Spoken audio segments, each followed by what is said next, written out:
So that's it. That was Gone Home. Finished it in one sitting. It was actually slightly longer than I thought it would be, but that's okay. Silas, you there? Yeah, I'm here. All right. So what do you think? What'd you like? What'd you like? What you didn't like? How'd you like Gone Home? I don't really know. I don't really know how to put any of my thoughts into words. All right.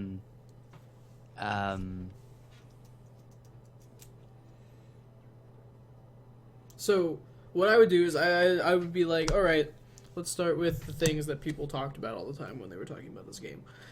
The big controversy that hit when this game came out was that it wasn't really a game, for one. Secondly, that it was just kind of like everyone was like, oh, it was super artistic and beautiful and stuff, and it was super original. And then there are people who were like, well, it's just like a love story and it's kind of contrived and stuff like that. So what are your opinions on that? I think the argument that something is or isn't a game is a very silly thing. I mean, I totally understand it, and I get where it's coming from. That if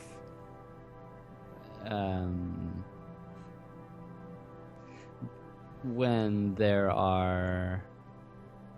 it's sort of set up in such a way that you don't actually have any real influence on what's going on or the way it, like what's happening or how it happens. Right. I think it's easy to feel like it's not really a game because you're not really like making choices. Right. You know what I mean? Totally. Which is the biggest, I think, like driving factor behind interactivity. Is being able to make choices and then see how those choices reflect. But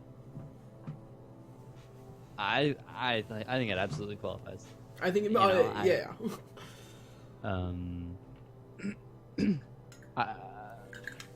I think I can see why people wouldn't like it.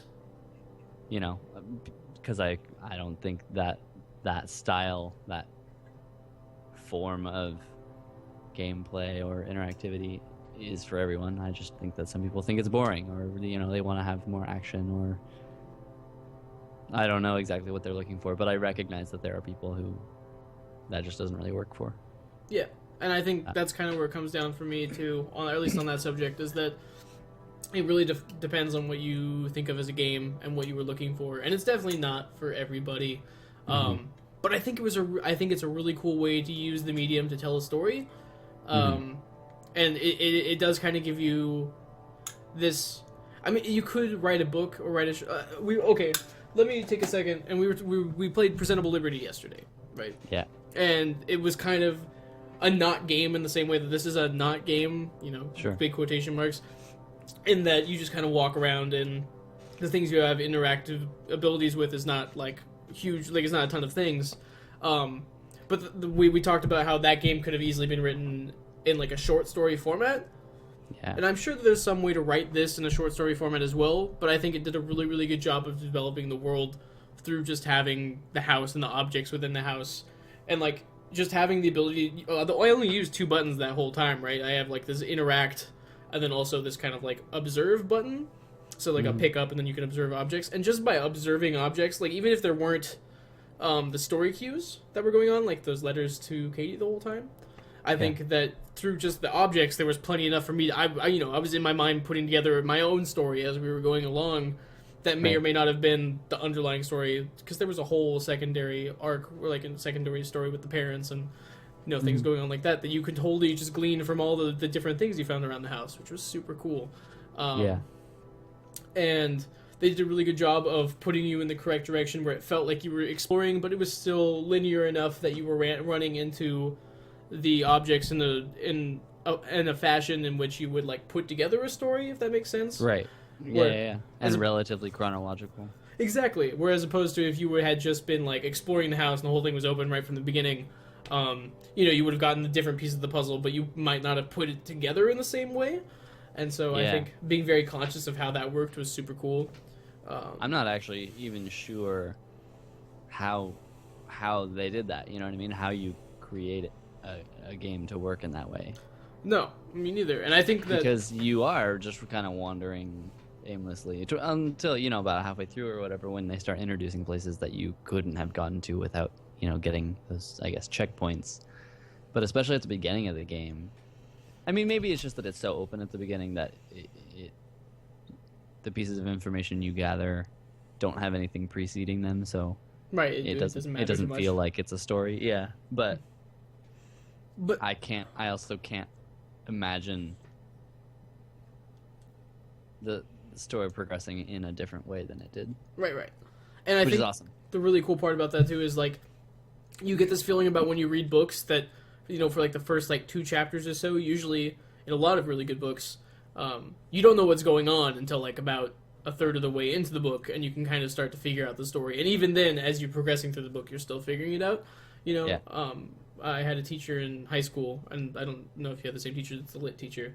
Miss Babs was always talking about how it's okay to be confused about characters and plot for a while when you first start reading a book. Just don't let it intimidate you.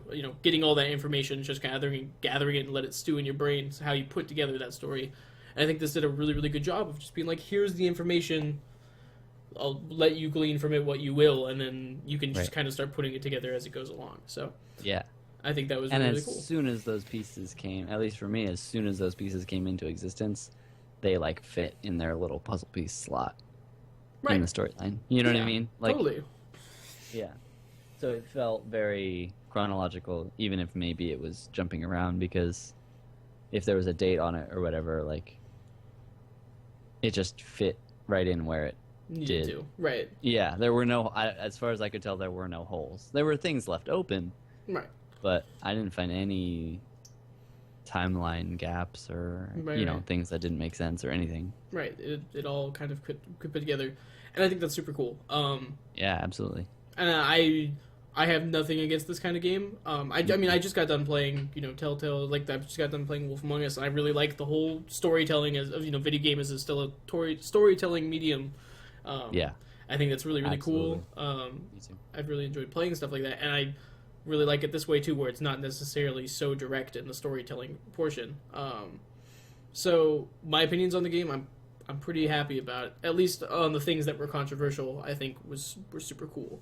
Obviously, they're in terms of like, oh, how did it look? I thought for the most part it was pretty enough to do what it needed to do. I had some issues with like textures and stuff, but who cares? Everything that I had issue with was so minor that it doesn't matter. Yeah, in terms of like the overall story and stuff, it was just the story was the main part, obviously, and that's cool. I love the telling of the story through the sister. Yeah. And I expected that Katie would be a larger part of the story. Like when we started, I expected she was going to be the main character. Right. Because that's how games tend to work, and books and stories, that you read things from the viewpoint of the main character. But I love it when that's not the case, Right. And also that wasn't even clear right away, Like for a good portion of the game, I was like, okay, yeah, like here's this story about her sister. Is it going to come back to Katie somehow or something? Right. And it didn't bother me that it wasn't. I was just, I didn't expect Sam to be the main character of the story. What else was I going to say? And in terms of the progression of not the progression, but just the story as a whole. I think I can see where people are coming from with not necessarily it being contrived at all, but it, I can see how someone would look at it and feel like, okay, maybe it's not the most unique story ever. But at the same time, what is? I mean, when you look at the story as a story and subtract the details, most good stories they're taken from correlating something else. elements, Yeah. if at least elements, you Most know, if definitely. not like the same, you know, they meet, they do this, they do that. And the one thing I noticed that I don't even know, I don't even have a good concept of how, of what made this way, but like I could tell from the first journal entry that they were going to be romantically involved with each other. Oh, right, but the first one involving both of them, involving Alani and Sam. Like when the first one, kind of like mentioning well, I that there think was the another first person. one ever was just, yeah, I think the first, maybe not, but I think the first one we heard was her saying that she met a girl. I met this Lonnie, and things just like sparked. Yeah, no, I got Yeah, you. she I know was what just like, you're I talking met a about. girl, or like I saw this girl, and she looked like this, and Yeah, for sure. you know, I'll never be cool enough to talk to her. That's awesome. And No, I think that's. I don't know, maybe that's a maybe that's a feeling that resonates with a lot of people, you know, No, totally. in a when you're Romantic put setting. in a romantic situation, yeah. Yeah, I think it is. Yeah, for sure. But yeah, I think that the story, I don't know, I don't think words are working quite right for me No, that's today, all right. but the way the story was told and the details of the story were unique and interesting enough. And okay, so when when the fundamentals of the story are, let's use the word contrived, even though I don't think that's the right word at all. No. It was a word that I threw out that probably is not the correct one. But. No, I understand. When they are, you know, maybe sort of stereotypical, maybe. It comes down to like tone. Yeah. And like the way it's told. Yeah, I think that's kind of where I'm at too. Is like, sure, like you could say it's a pretty formulaic story in terms of, you know, it could have been like anybody, and it, you know, it wouldn't. We've seen it a million times, kind of thing. But I think in terms of like the way that it was set up, the fact that it's an interactive medium, the setting is really cool. All the sounds, soundtrack, which I'll go into in a minute, but you know, everything kind of put together in the way that it was made it, I think, more, you know, the whole is more than the sum of its parts. So what the story is like, you know, it's not like the most original thing that's ever existed, but like in combination with, you know, this really, really cool way of doing this that, you know, not a whole lot of people have done before. I know that it's not an uncommon thing, but it's, you know, this is kind of the ones that made it bigger. And, you know, combined with that and this ability to just kind of put the story together yourself was all, Yeah. you know, it makes itself a better experience, I think, overall than if it had just been, you know, one piece of those things. And I think a lot of people just go into it and go like, well, this little tiny bit is not up to the standards that I think it is, and then, you know, it should be. And then everyone's like, oh yeah, and they focus on that one tiny spot and don't kind of see it as a whole. And I think as a whole, the game overall, really good. Gone Home overall, I liked it a lot. Me too. I enjoyed it. It was very. There's a really good word for it, but it's just like everything fit together. Like, I don't know. It. I want to say it was very contained, but that doesn't really explain what I'm trying to explain. It was just a very cool and interesting concept. Yeah. And they did a and good style. job. Yeah, and they did a good job executing it, I think. So Yes, absolutely. all for them. In terms of music, I loved. I mean, like the music that was played through the recordings, I think were obviously supposed to be like garage quality. You know, it's supposed to be being done by teenagers. You know, it's punk rock. It's supposed to be raw and stuff. And in terms of like my headphones are just always too loud, and that going directly from this like kind of ambient, really pretty, like I didn't even know what it's like, violet, like strings. I would kind of hear it going on in the background right now, but these strings instruments going on, and you know, just very, very ambient music into this really loud music was kind of jarring. But like for the most part, I loved the sound, the way the sound was designed. They did a really good job with the ambient music, They did a really good job with the sound, like the sounds of the rain and the lightning and the thunder and stuff. So that was all really, really good. And it put you in this mood, a specific mood. Not only the specific mood, but it just kind of made it feel more real. So the immersion was really good from that side. Ooh, okay. So something that I think is really interesting, in terms of mood and setting and just overall like feel, and I think this might have to do somewhat with the setting, like the year. I guess content as well, but it reminded me a lot of The Perks of Being a Wallflower. Both are set pretty much at the same time, and I think they touch on a lot of the same sort of like rebellious adolescent themes. Yeah, for sure. You know? And just all in all, I think both, like, that's actually an interesting example, because I think The Perks of Being a Wallflower, if you look at the story, there isn't a whole lot going on, but it's still really amazing. Yeah, I like. You know what I mean? Yeah, for sure. And I think it's a similar kind of thing here, where like, yeah, if you're gonna look at man does this, person does that, then yeah, you're never gonna enjoy anything if you do. Exactly. I think I feel the same way about it. Yeah. Yeah. So overall, I thought it was really, really good. There was one other thing. Too Few Secrets asked this question like maybe 40 minutes ago or something like that. 45 minutes ago. Would you treat it any different? Like, would your opinion of the story be any different if Sam was a guy?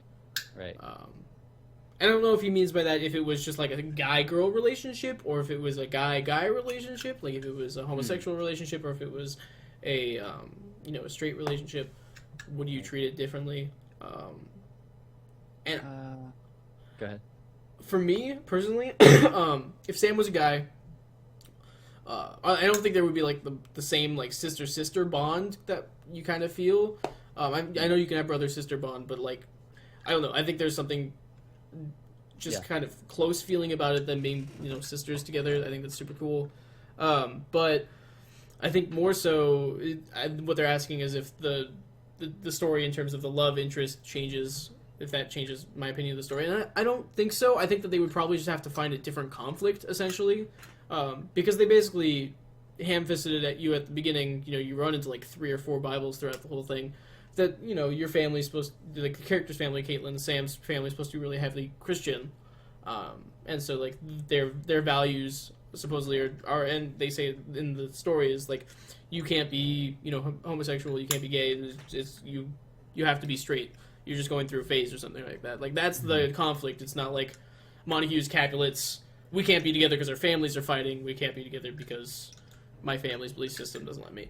So they would just have to have a different kind of conflict, and I think that my feelings of the story would probably be just exactly the same. It'd just be different. Right. And I think the really cool thing that doesn't get explored a lot is that when you do have a homosexual relationship of any kind, gay relationship, it doesn't matter what you want to call it, lesbian relationship, there's this dynamic that when you go into a household that like predominantly thinks that relationships are male-female, you get this really cool interaction where the two partners who like each other get to spend more time in close quarters and be more intimate because the family just kind of doesn't think about it as anything other than friendship. And so you have this like totally other situation that goes on, and they talk about it in different parts. And they don't even necessarily think of it either. Right, exactly. And so, there comes that point, it's like, you can't have your door closed when your friend's over. Like, the parents are scared about it and stuff. Like, there's a whole bunch of different scenarios that pop up because of that. Yeah. So, if Sam had been a guy, and if you're saying that Lonnie had been a guy as well, like, if they'd both been guys, I think that situation would have been predominantly the same. In terms of, they would have been able to hang out and do all that kind of thing together. And it would have had those same conflicts. But if Sam had been a guy and Lonnie had been a girl, those kind of conflicts wouldn't be there, and you'd have to have some other, something else to make the story more interesting, I think. Yeah. This popped in my head as you were talking. It's not completely related, but One thing I found myself thinking about, which has very little to do with the game, is this isn't something I think that the game did poorly or, you know, anything like that. But I found myself really interested by Caitlyn, and I think that's partially because a lot of times in games, especially first-person games, when you are taking the role of that character, you aren't necessarily made to be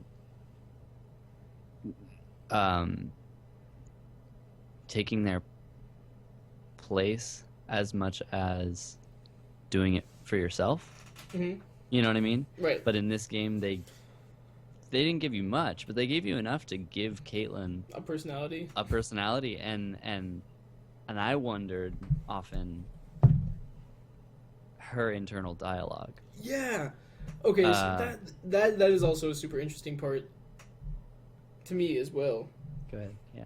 But no, keep going. I want to talk about it in a second, but if you have more to say. Yeah, it was very interesting because she clearly has a spirit, you know, and she has this presence that both her parents and her sister, you can catch on to that relationship, you know what I mean? Right. And so in a game like, I don't know, like Halo, for instance, right. You're thrown into Master Chief, who's like, infinite badass. You're an infinite badass now. Help us out. Be a badass. And you're like, sweet, I'm a badass. And it's not really Master Chief. It's you. Right. You know what I mean? Mm-hmm. You Mary Sue yourself into Master Chief's giant combat boots. Right. Yeah. And so in this is what I was touching on before as well. Like, in a lot of games, you make decisions and you do things, and even if it's, you know, if you're playing the campaign mode in a game like Halo, then ultimately, yeah, it's going to be the same story no matter what. But still, there is a little bit greater level of, you know, oh, what if I decide to do it this way, do it that way, do it the other way, which still exists in this game, but has it, I don't know how to put words to it, but it just like has a different quality where you don't I don't know, I think maybe part of the reason people had a little bit of a negative reaction to it is because they often want to be able to influence it based on their feelings.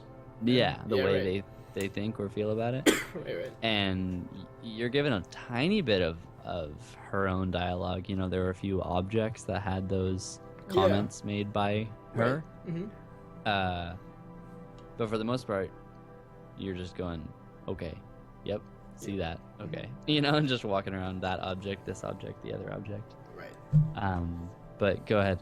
Oh, yeah, so, I mean, basically just wanted to reiterate on what you were saying, though. It's just like the whole time you're like, oh, Caitlyn's a character. You're not just like some third party that has no involvement in this whole thing. Like the character that you're playing as in quotation marks, and you're inhabiting for the time being and experiencing the story through their eyes. They're a characterized character. They have different emotions and feelings and a personality, though you don't really get to see it as much. And it's crazy to think like, I want to know what's going on in this person's head as this is going on. Because they throw you right into it from the very beginning, and Sam says something like, you're always there for me, and, you know, it's super hard not having you here right now. You know, so you get this feeling that they're super close, and that and that Caitlyn's super understanding and very has heart-to-hearts with her sister all the time.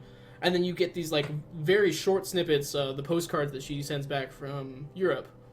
And the postcards have all this witty humor it's very cute and funny, and you can tell that she's a smart person, and it seems that she really, really loves her family. And so it's like, it's like they characterize this whole person, and you're like, oh, I really like this character, I think, but I can't really be sure because I don't know what they're actually thinking. I don't know what their feelings are about this whole thing. So, you know, for me, it would be super cool to see that, but I'm also okay with it being open. Right. That's why I said I don't think it's an issue or it's something that they lacked on. I just it's I like to think about it. Yeah, it's an artistic choice, I think, that they took. And I think it's a risk that they took that kind of backfired not backfired, but it didn't ring positively with a bunch of people. Or not a bunch of people, Right. but like some people. Right. But I you think know, whenever paying for something like this is involved, that's when people get it. yeah, and I mean, I understand that. I think it was $20, so I paid $20 for this, but it doesn't really bother me. I understand if you don't have a bunch of money and you're like, oh, people have been talking a bunch about Gone Home, and then you play, and it's like, I don't know how long it was. It was probably like 2 hours, 2.5 hours, or something like that. You know, people get upset about how much money you spend per hour of gameplay that you get, and if you're like, this isn't gameplay, and also it was only 2.5 hours, you know, people get upset about that. But you know, you're paying for basically a story or a movie or something along those lines. The way I look at it, some other interactive form of media, if I go to the movies, it costs me like $8.50, not including all the snacks and shit that I buy. So, you know, $50. Exactly, and I can go back and I can experience this again at a later time. And I think it'd be fun to do that, actually. Yeah, like in a couple of years and just come back and play through these games, and that happens, and I enjoy them. So I think it's okay. Again, would I recommend it to people? I think if I knew the person well enough and I was like, hey, what kind of games do you like? What do you play and stuff like that? You know, it's a certain kind of person who enjoys this. Yeah. Obviously, Yeah. I have a history with these kind of like narrative games and indie games and cool things like that are not necessarily in the mold all the time, and you too as well. I think that we're a little biased on that, but yeah, if I would recommend it, I would recommend it to certain people very highly, and then to others, I just would be like, you wouldn't enjoy it. Yeah. Yeah. I have a question. Mm-hmm. What might you change? What might I change? If you were the thinking force behind the developing staff. Thinking force behind the developing staff. I don't know. Turn down the volume on the record players a little bit, like the tape players, or give me the option to turn those down. To be fair, like story-wise, I liked it all. I'm okay with the fact that they didn't really go in depth with the parents thing. You just kind of get this glimpse that there might be something going on with the parents, and even if there isn't, like they kind of root it in your head. So, just leaving. I think, like good books, they leave a lot of things open to interpretation, especially if they're not super pivotal to the main story that's trying to be told. Yeah. I have something I'll say in a second. In terms of things that I would change, I don't think there was anything that I was terribly upset about. And I know that I tried to press sprint a bunch of times. I'm kind of glad there isn't a sprint button, because I really think as much as I was like, I want to move on. I want to move on to the next part. I think it kind of would have ruined the immersion. And I just returned home. Why am I going to be sprinting around my own house? I think and you've never been there before, right? Making you take time, I think was a good way to help. A little thing that they did. What about you? Yeah. Well, what I was going to say is actually not related to that, but it's related to the way it's sort of what we were talking about before with Caitlin and her character and stuff. Because I think a lot of the time, you mentioned this too, it's open, right? And a lot of the time in games, the game offers you, or sometimes doesn't even offer you, what to think about events or people. The game, like, it gives you the information, and it gives you, like, a bias or a reason to trust or mistrust a character. Right. You know what I mean? Mm-hmm. But I think that's something that in this game there was very, very little of. It was just all there.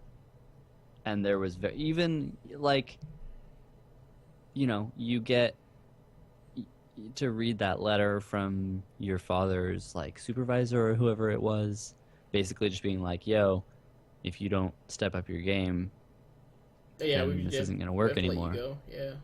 Which, to some degree, is implying, maybe that he's not a super, super hard worker or something. And I don't know. I don't even know what it implies. But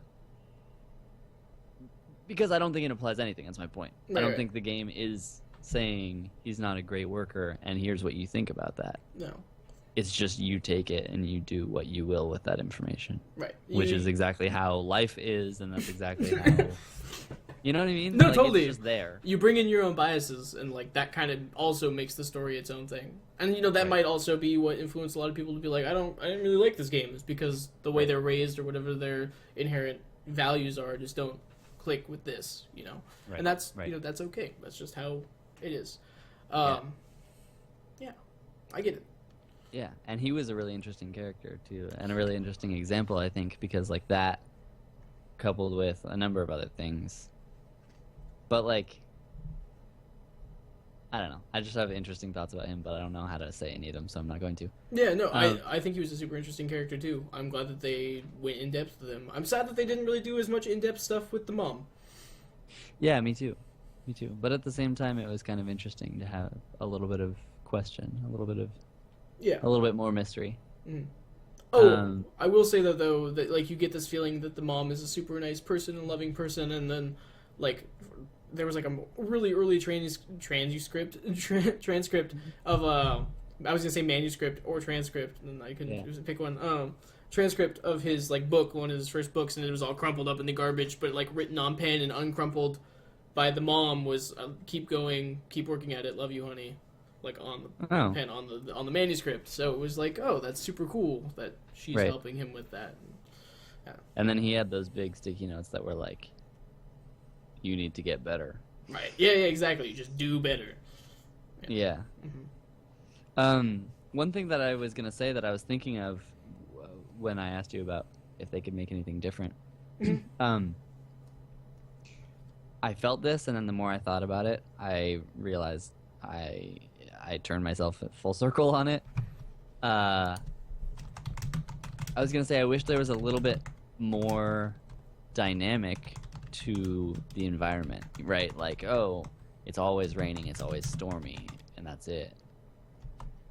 But at the same time, given the context of the story, it can't take place in more than one night. And it felt like way too long. You know what I mean? Not way too long, but it was like at a few points I was like, wow, this is still the same day? You know, like this is still the same night you got home? Mm-hmm. But at the same time, I think that made it, again, very realistic because, like, it took, maybe 2 hours, maybe a little more. Mm-hmm. If you came home and you wandered around your house doing exactly that for 2 hours, it would still be 2 hours, and it would probably still be raining, and it would still be the same night. You know what I mean? Oh, for sure. It's just, like, I'm so not used to experiencing... a game in, like, real time. Almost. Yeah, basically. And a game that is built in such a way that a static environment the most appropriate. Right. For sure. You know what I mean? Because usually it's like, oh, yeah, okay, it's always daytime. Or it's like, man, a day-night cycle would really make this cool. Or, something to that effect. Definitely. Because the flashing, booming, stormy, was kind of, at first it was like, oh, that's a cool atmosphere. And then after a while I was like, oh, yeah, it's storming. Yeah, you just kind of ignore it. Right. Yeah. No, I agree. I think static was probably the better idea, and they went with it. Yeah. Even though my brain says do other things with it. Right, exactly.